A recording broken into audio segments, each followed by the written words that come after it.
Finally, we need to look at whether the bearing was measured at the aircraft or at the ground station. This will not affect situations involving the Jeppesen ELO 1, because the amount of convergence is insignificant. However, if using a smaller scale chart, it may affect bearings which involve a large change of longitude. We have already covered the theory in the lesson on Lambert's chart plotting.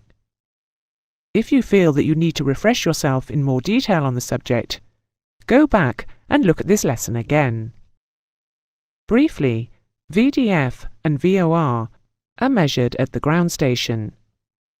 With these, we simply put our protractor over the ground station and plot the bearing. The line represents the correct radio path.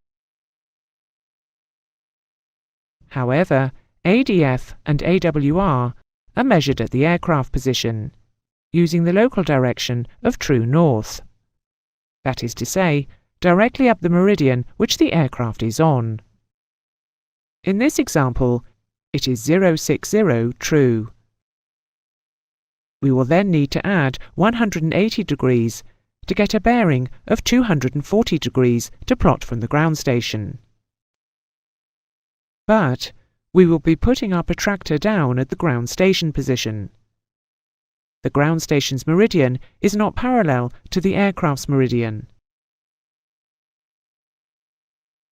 If we simply plot the reciprocal from the local true meridian at the NDB, the bearing will be in error by the amount of chart convergence between the two positions.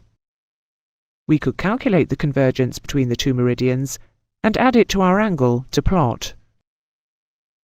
But in practice, it is much simpler to draw a parallel construction line, which we call the false meridian, and plot the simple reciprocal from that. This is the method that is actually used in practice if the chart convergence is large enough to make the correction worth applying.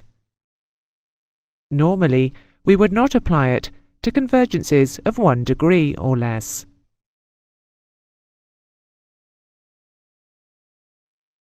Let's summarize this lesson. The chart used for most of the question settings is the Jeppesen ELO 1. Any charts used in the exam will be supplied as an annex to the question paper. If plotting is required on any other charts, appropriate annexes will be attached. These are usually skeleton charts or small-scale Jeppesen charts. The tasks are generally not difficult, but accuracy is required. You need to know your basic cartographic symbols. Bearings can be relative, or, with respect to north, true or magnetic, and measured at the aircraft or measured at a ground station. We looked at the difference between a radial magnetic indicator and a relative bearing indicator, and saw that you convert a relative bearing into a magnetic bearing by adding magnetic heading. We looked at how bearings can be plotted in magnetic or converted to true. And for those cases where the convergence between aircraft and NDB or radar response is large enough, we reminded ourselves about the false meridian technique. However, the best method of becoming familiar with plotting techniques is to try some practical examples.